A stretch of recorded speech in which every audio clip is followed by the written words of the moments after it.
In today's video, I'll teach you how to activate OnePay credit card online. First of all, launch open any browser of your choice. You can see over here I've opened Google Chrome.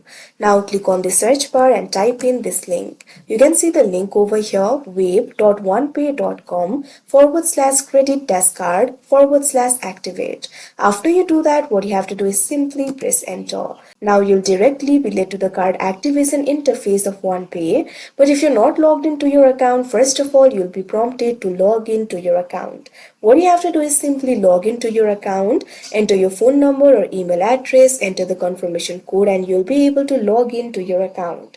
Once you logged into your account, you'll be led to the activation interface. In the card activation interface, what you have to do is simply input the required information. You'll have to input the card details like card number, expiration date, and CVV code. After you do that, you'll have to confirm the activation, review the details, and click the button to submit and complete the activation process. After you do that, your credit card will be activated. So that is how you activate OnePay credit card online. I hope you found this video helpful. Thank you for watching.